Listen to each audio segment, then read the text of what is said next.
Let's go ahead and introduce our next speaker, Danielle Antelope, who's the Executive Director of Fast Blackfeet from Montana. Her talk is Fast Blackfeet Programs Rooted in Community. Come on over, sister. And let's give a warm welcome. How do you do a warm welcome? Clap and then do this. Yep, clap and fan yourself. So, sister, good to see you. Good to see you. Yes. So, all yours, okay? All right. I'll take this.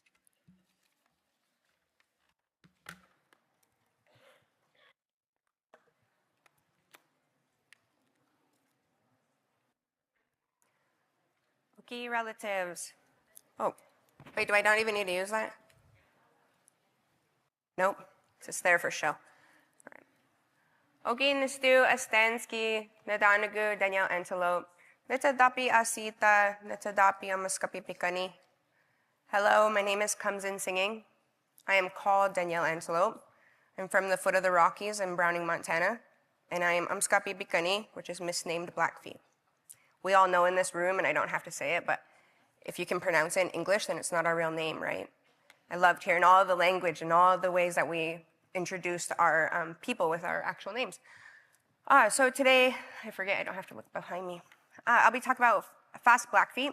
One of the great things about this conference, it's one of my favorite conferences, is all of the relatives that gather together, right? When I present at a Native conference, it's much different than a non-Native conference, but it's because I hugged half of you guys in this room and I crossed paths with you at a different conference or as a partner. And so that's what's really great about these spaces.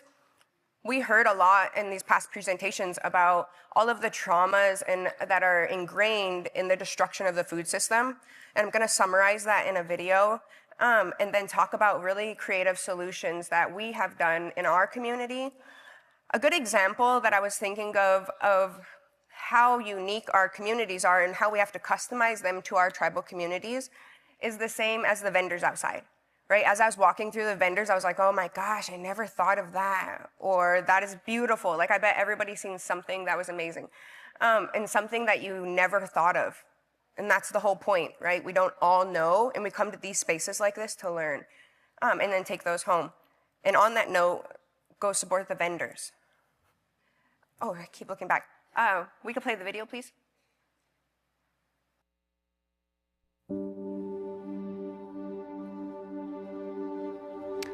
My grandma had 9 kids. And of those 9 kids, 8 have diabetes. That's the statistic that is of the generation before me.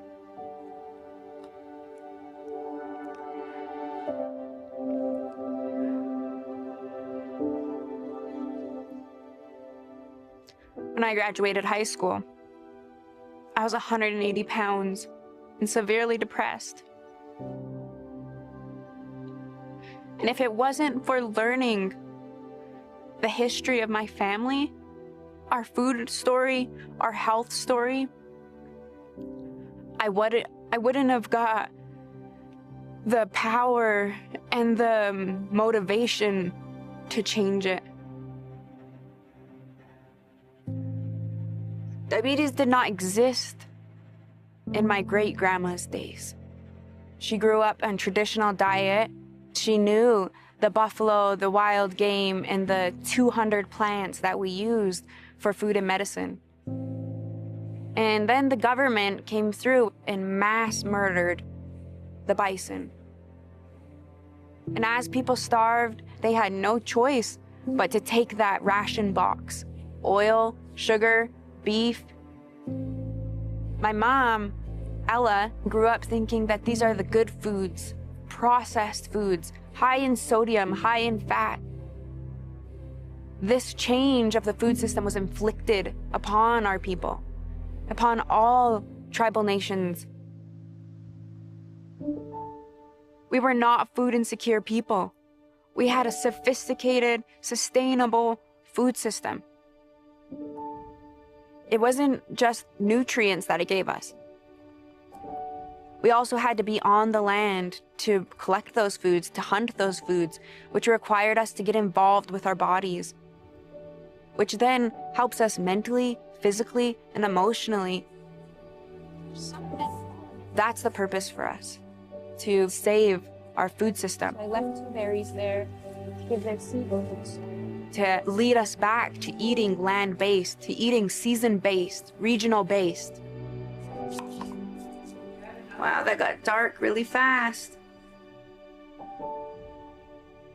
Cloud right here. Oh, look, this guy got the hip. You found one. Yeah. So when you crush the whole hip, it allows you to crush these berries so that you could digest them. My great-grandmother, she gave me my Indian name. Look at these ones. Look at those. Little baby. She confidently told me, your name is comes in singing. Able to transplant it into your gardens back home. With the work that I do, and I know why she gave it to me. This was our wealth, right? That's my song. The hip on it. I get to tell the world about what happened. I get to change and make change and influence change. Gooseberries are food sovereignty. That's where we're gonna be in the future. Where it's cool to eat traditional foods, and it's cool to be on the land, and it's cool to have a group of friends who know how to go do a buffalo harvest.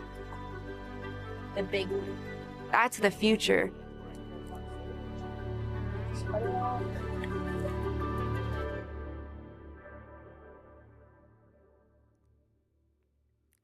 That video was filmed in 2022, about 3 years ago. We have built that team and more at Fast Blackfeet, and I've been able to surround myself with people that make that team. One of the main things that we have got the message at this conference yesterday was that timeline of that history. You heard it in multiple different presentations. We know why we're here, but it also means that we have to customize and work extra hard to make up what we lost. And I'm going to tell you some of the ways that Fast Blackfeet does that. But first, I want to really touch on what we've been listening to about how individual choices that we make in our homes spread and affect other people, right? It affects our families, it affects our coworkers, it affects our friends. This is my son and my daughter. My son is 10 and my daughter will be 2 in November. They are my hopes and my dreams, right? That's what we all think with our babies. In these pictures, they're harvesting, and the one in the middle is a good example of if I'm not doing it, then why should I tell them to do it, right? If we're not eating healthy, but we're telling our kids to eat healthy, then we have to participate in it. So you could see Gabby in that picture. And then right after that, she went and picked her own and ate her own glacier lily.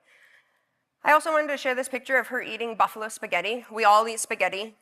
One of the main things that we can do in our individual households when we're talking about food sovereignty, food and nutrition, is that we make small changes in our own homes. One of the things is like if I make chili, my son says buffalo chili. If I say I'm making spaghetti, he says buffalo spaghetti. When I was growing up, I didn't have buffalo meat in my home. So it's very special to me that my son does, and that my children have adapted that palate and been raised with that palate of buffalo meat and plants and berries. The sooner that we introduce it to them, the less challenging it is for them to switch to those natural foods. The picture where she's picking the spruce tips, I didn't get to tell her yet what I was doing. She just saw me picking them, and then she just took lead. She did the same thing with Savis berries this summer. She knew to get the purple ones and not the green ones just by watching, right? If we're not taking them out there or we're putting them in front of TVs and presentations, but we're not on the land, then we're missing that aspect. We have 3 programs at Fast Blackfeet. All 3 programs make a real full circle programming. If you haven't heard about us before, hopefully this is a good introduction to why Native food pantries need to have a nutrition education and a gardening harvesting program with them. Our Oyope food pantry was opened in 2019. And one of the biggest reasons what makes our food pantry special is that it's need-based rather than income-based, right? It's a very colonial thing to make somebody prove that you're poor enough to need help. And so we don't do that at the pantry. We take that stigma out of there, but also we recognize that there's government programs that create gaps, right? We all know FDIPR, Food Distribution Program on Indian Reservations, call it commodities, and we all know food stamps, which is SNAP. When these programs have income-based lines, there's families like my family. My mom is a single mom, she's a bus driver, and there's 4 of us. And she missed food stamps by $6. And so there was no GAP program like this for us to go there to. There was nowhere else for us to go for healthy food. So we provide that in our community. We provide that for about 300 families a week. We allow people to come weekly rather than monthly. We only put healthy and culturally relevant foods in the pantry. And when you really think about it, you know that if you came from a food insecure home, that cheap food that is less nutritious is already what's filling those homes. And it's so expensive to buy that fresh produce and that buffalo meat in the store. So we provide those foods in the pantry, and that allows us to be able to feel good about the foods that we're putting in there. But also it relates to the mission of us having people go back to reclaiming culture for health. Oh, I'm not even looking at my notes, I'm just winging it. Okay. Something that we did for our community, for the pantry, that was a customization for us, was during COVID, people were doing elder hours. Or if your community didn't, our community did elder hours in the store where only the elders got to go in the early hours of the store. Like you got turned around if you weren't an elder. And it was for their safety. It made them feel more safe going into the store. We did that at the pantry, and then after COVID, we stopped doing it, and then the elders like uproared. No, I'm just kidding, but they told us, like, I look forward to going to the pantry on Tuesday mornings because I get to see my friends and I get to leave with good food. So we brought elder hour back. That's not a big deal. On Thursdays, when the pantry's open, we stay open until 6. Why would we stay open until 6? So that people like my mom could get off work at 5:30 and still make it to the pantry. Those are customizations per your community that you can make to make sure that you're serving those vulnerable populations. The buffalo steak there is from a buffalo harvest. We do buffalo harvests, and then all of the buffalo meat goes into the pantry, and we like people to leave feeling extra bougie, right? We want you to go home and cook that buffalo steak and mushrooms and all of the fresh produce that you got out of the pantry. So the next piece to this is if I gave my mom a buffalo steak and produce, she wouldn't know how to cook it, right? That's the generational traumas that we had. So we also know that nutrition education is a piece of it, and that we have to reintroduce because there has been gaps in generations of losing that information. Cooking from scratch, cooking traditional foods, cooking wild game, cooking buffalo meat.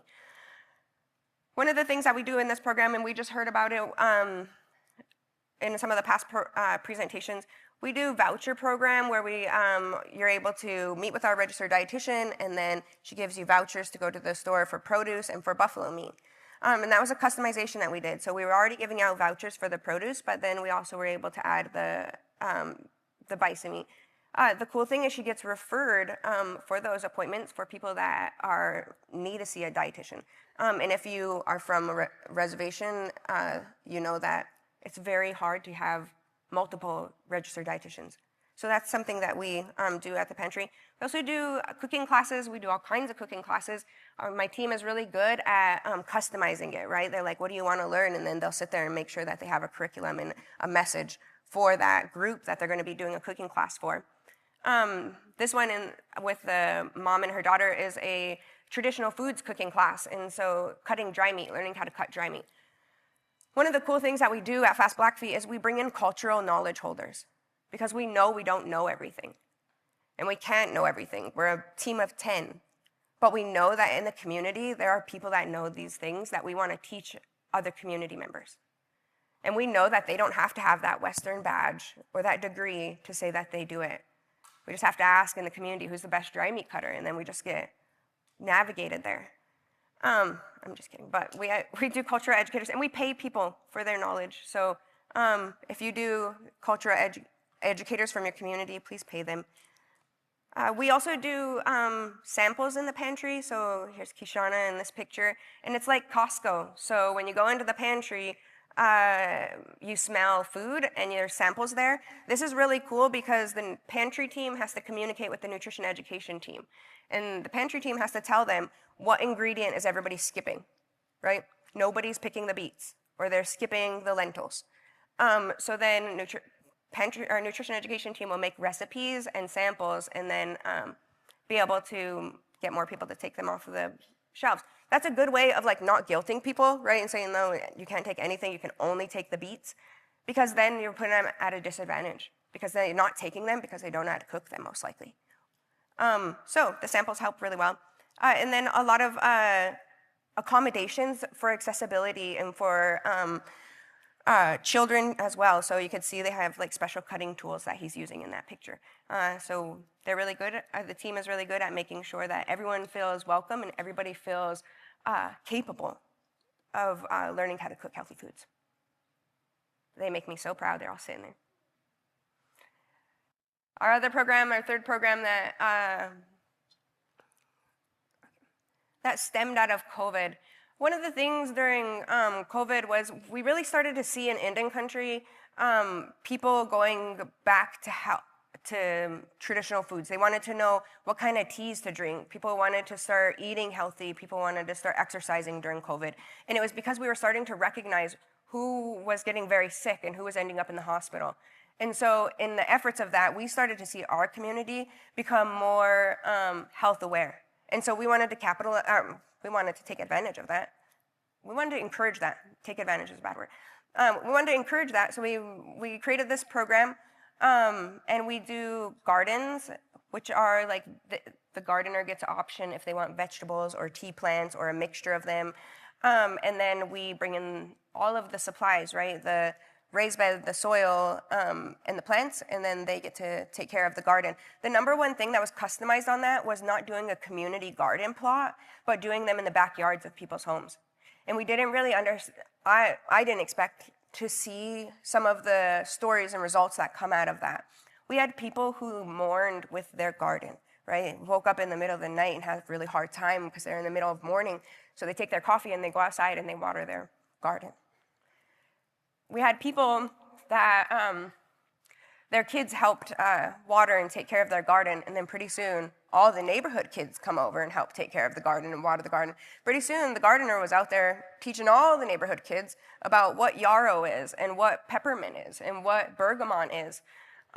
These are everybody medicines that we get to teach and continue to see taught in our community. It's a trickle effect, right? Almost every person who's affected in one of our programs then gets to affect 3 to 4 other people. In the picture in the trees, this is an on-the-land workshop. So I grew up in a family where we harvest. We harvest plants throughout the entire season.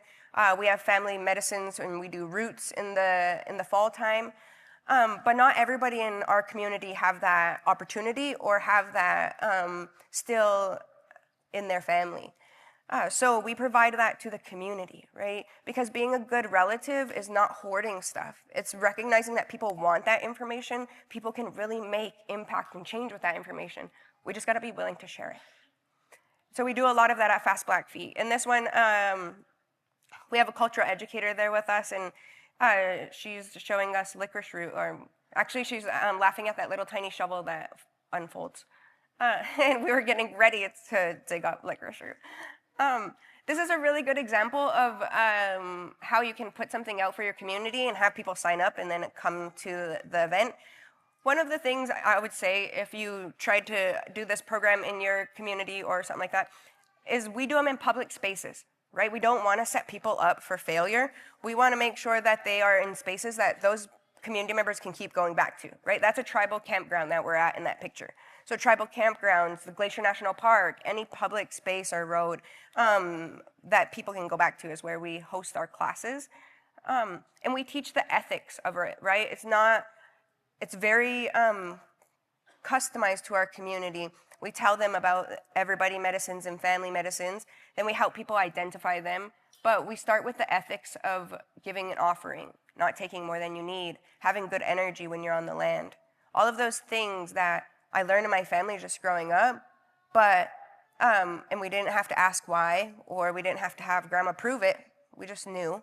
And then it feels good to be able to relay the same messages in our community. In this other picture, we're doing a buffalo harvest. And so we do a harvest in the community where we put out a flyer and say we're doing a buffalo harvest at this location at this time. And then whoever wants to come out, comes out and participates and witnesses the harvest. It's really cool because we have this duo of a woman butcher and a woman cultural educator. So that's my friend Tremaine Edemo standing there with the buffalo. And she grew up doing harvests, right? That's not her job, but it's what she knows on the side. That's like me, no plants on the side. But the duo of them is really great because Christina will be harvesting and she'll take pieces out, and then Tremaine will say, this is the bladder and it's the original water bag, right? Like learning the pieces of the buffalo as we're in there harvesting. And it's really cool because you start to see the schools get more excited about it, the kids in the schools get more excited about it. One of the reasons we decided to make them public to the community was we were sitting at a staff meeting and I said, when's the last time you guys went to a buffalo harvest? And they're like, in high school. And I was like, me too. And we all sat there and we were like, shoot, we only get one opportunity in our community to go to a buffalo harvest. Go into school here. So we do that, and we actually at our last harvest, a couple harvests ago, we had 5th graders come, and the boys were so enthusiastic that they're eating the kidney and running around with blood on their cheeks. But that's really cool, right? They're gonna remember that, and then they're gonna come to more harvests. And then eventually, they're gonna be hunters, and it really inspires me that kids are so easily influenced, because if we're influencing them with the right things and putting them in the right spaces, we're creating all these little warriors out there, right? And that's what I think about with my kids. And it only is better for Indian country overall. That's our beautiful view, too, of the mountains behind there, if you've never been to Blackfeet country. In the middle, we have one of our best gardens of the year, so I had to put it up as a picture. And the gardeners get to take care of it and harvest. One of the cool things as part of that program is that they can donate their produce and their tea to the pantry. And so then when you have produce, we also buy a lot of local produce in the pantry. And when we have signs under them that say local or grown by a neighbor or something, we notice that the pantry participants take all of those ones first, right? So that also makes a connection of our community caring for our community. I don't have a picture on this slide, but we also do Hunters Against Hunger program in this program. That means that if you're a hunter and you want to donate your kill to the pantry, you could bring it to one of the processing places. They process it, and then they send the bill somewhere else, not to us. And then we get the meat in our pantry for free. And then we give a gift to the hunter, right? We don't have to do that piece, but you can only get this cool beanie at Fast Blackfeet if you get it in the hunter's gift. So there's those little aspects that you can make competitive in your community. But that's another way that you get to see moose meat and elk and buffalo and deer come into the pantry and be provided for our neighbors. We especially see the elders get excited for the wild game. And one of the reasons we were talking about that was that they don't have a community or a family member who hunts anymore. And so we get to provide that avenue at the pantry. I wanted to save a little bit of time to talk about my team. It's one of the biggest questions that I get is, how do you get your community to participate? Right, that's kind of hard in Indian country. How do you get people to show up to your classes? How do you get people to do your recipes? And it really has to do with relationships and with people. All of these people we have a team of 10, we have 9, yeah, that's Tyler Childers. I just heard one of the ladies over there. The team that we have is 9 moms. We have a lot of moms and a lot of dads on our team. Oh, we got one dad. And that's one of the big reasons why our programs are so customized, right? They're very inclusive because we think like moms.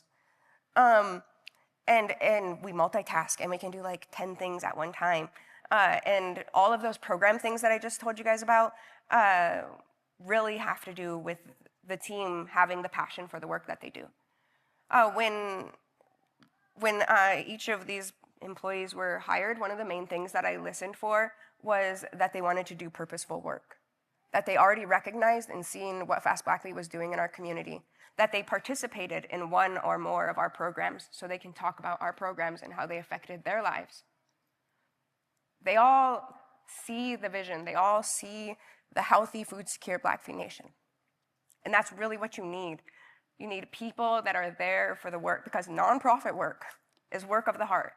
And I like to show a variety of pictures of us now. It used to just be the pretty ribbon skirt one, but we get to do a lot of really cool things at our job at Fast Blackfeet.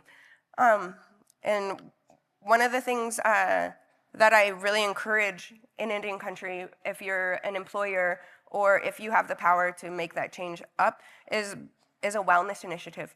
We have a wellness initiative for our staff that I also really think makes a big impact in how we show up for work, right? To have one day a month that we just want you to take care of your wellness. To do wellness activities together, like rafting and having steaks right after, is ways to care for your staff. To give them time to have wellness through the week, to go to the pool or to go walk or whatever that might be, is making sure that you recognize that your employees are not just employees and that's not just their whole lives.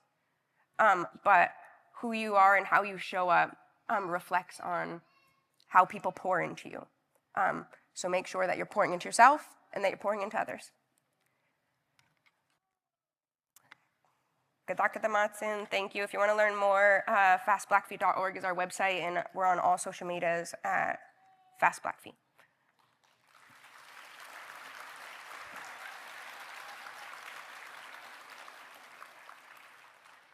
We got 7.5 minutes for questions.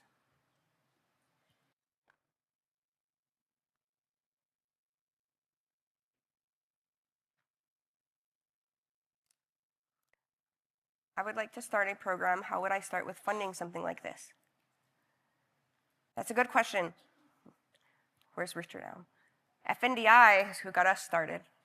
And so First Nations Development Institutes are looking for entities that are there for starting programs like this. First Nations Development Institute, Indian Collective, Feeding America. There are a lot of generous people in the room, but also out there that are here to fund programs like that. Starting with making sure that you have an employee to first set everything up. And yeah, okay. How can tribal members who live off the reservation get involved? This is the most nerve-wracking part for me. Like, it's not even the presentation. It's like that I don't know what you guys are going to ask. Who live off the... I guess following social media, and then also we have a newsletter, and our newsletter gives a monthly snapshot, like it gives the month, and it has all of what is going on in our programs. So if you're a tribal member who was able to travel to the community on those times, you can do that. And some of our things, we have virtual options too as well. Is the video available? I'd like to incorporate it into education we are offering our tribal people.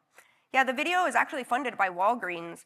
Walgreens was doing 10 videos for health equity, and my video was chosen for that. The video is available on our website when you go to the media link.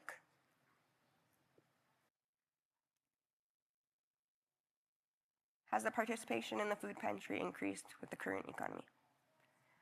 Yeah, this is a good question.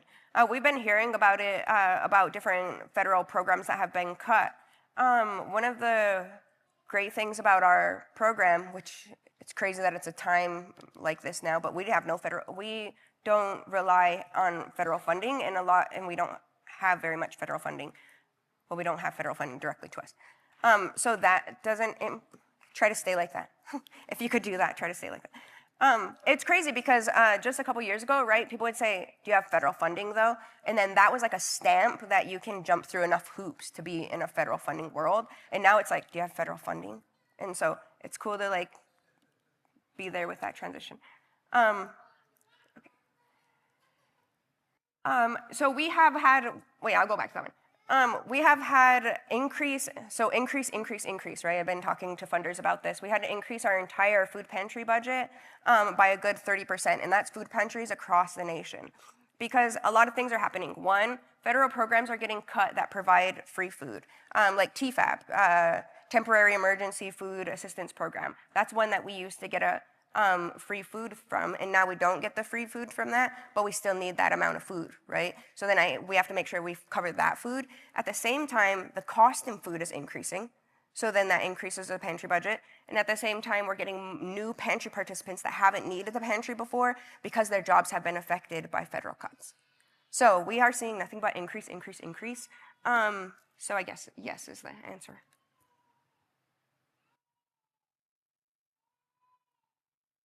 Is that all the questions? Okay, cool. Thank you.